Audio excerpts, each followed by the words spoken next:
Dakord, duket se kemi shumë zhvillime interesante dhe afrimi zyrtarisht I çeljes së fushatës këtë të premte të 11 prillit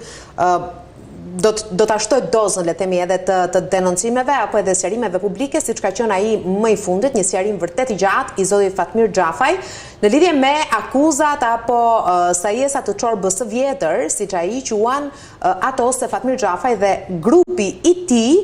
kanë ndërhyrë për të hakeruar dosje të prokurorëve të SPAK apo të emaileve të prokurorëve të SPAK me styre dhe të vetë kreut të SPAK Altin Tumani. Pse I duaj zotit Xhafaj ky sqarim? Sa kohë mbeteshim në kufin të thashethemeve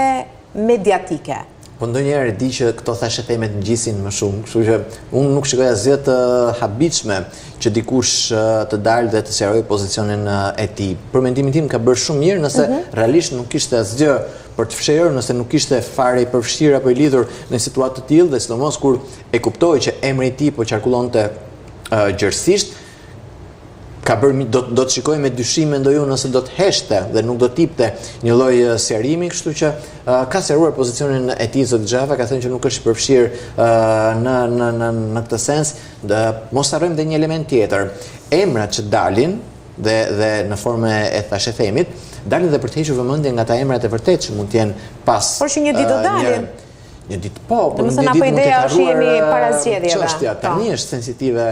momenti dhe tani edhe për faktin që jemi para zgjedhjeve, por thash, ndonjëherë funksionon që hidhet në qarkullim përmes thashethemit politik një emër I caktuar për të tërhequr vëmendjen nga një emër që realisht ka bërë lëvizjen dhe ka bërë goditjen. Kështu në këtë sens zoti Xhafaj ka parë të nevojshme të sqarojë veten dhe pozicionin e tij si njëri që në fakt po ta mendosh dhe vetë Sali Berisha e kuptoi që dhe e kishte informacionin që nuk është ai dhe para se të sqaronte zoti Xhafaj veten kisha bërë Sali Berisha një sqarim të tillë duke thënë që po mundohen t'ia ngecin Fatmir Xhafaj, por në fakt nuk është ai. Kështu që ishte kuptuar që nuk ishte Fatmir Xhafaj, por ndoshta dikush tjetër mbrapa, pavarësisht se mbetet për tu parë se kush realisht, por në momentin kur dhe Sali Berisha del të mbrojë dhe të shpëtoj fytyrën deri diku, nuk duket e habitshme që të dalë dhe vetë personi dhe të shpjegojë pozicionin e vet. Më tepër sa hakerimi në sqarimin e zotit Xhafaj, mua më duket interesant fakti që përdori këtë element për të sqaruar dhe atë pozitën tjetër ku më herët kishte qarkulluar emri I zotit Xhafaj si njeri ndaj të cilit ishte ushtruar një lloj kontrolli nga SPAK-u në zyrat e tij pranë një prej qendrave tregtare në qendër të kryeqytetit dhe zoti Xhafaj përdori këtë elementin e ndërhyrjeve në emailët e SPAK-ut për të sqaruar dhe për të mohuar dhe atë elementin tjetër të thashethemit politik që kishte qarkulluar më herët në fakt ndaj tij, sikur SPAK kishte ushtruar kontrollin në zyrat e zotit Xhafaj dhe thash më duk më interesant ky elementi I dytë. Dakord. Besoj doza do të shtohet. Sa vjen në shtohet? Jemi në fushat dhe në fushat do dëgjojmë shumë çuditëra, kështu që është si puna e saj, shtrëngoni fort, mbahuni fort, shtrëngoni rripin dhe do ketë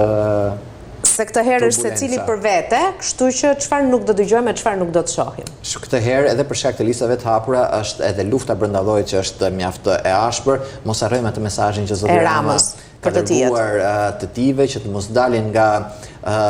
zona, nga territori që u është caktuar, duke shkuar në territori të tjera që të kërkojnë vota, ndërkohë që dhe mesazhi tjetër po aq i rëndësishëm, deputetët që janë në listë të sigurt kërkojnë votë vetëm për Partinë Socialiste dhe jo votë preferenciale për një nga njerëzit, nga kolegët e tyre që janë në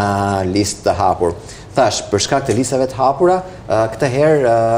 është më ashpër gati lufta brenda llojit për të marrë këto mandate, sepse nuk janë shumë vende që kalojnë shumë mandate që kalojnë në përmes listave të hapura, janë pak realisht me shumë pretendent, kështu që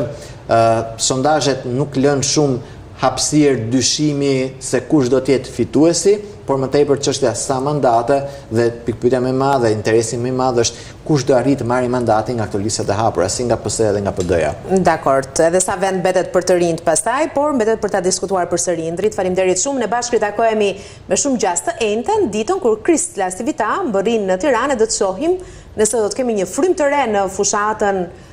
zyrtare për amerikanët, apo jo, dhe nëse Rama do të ketë nevojë edhe ai për një amerikan që ta udhëheqë në fushat, apo Besoj se i duhet. nuk ka nevojë. Dakor, ti ndrit, faleminderit shumë. Ka njësi.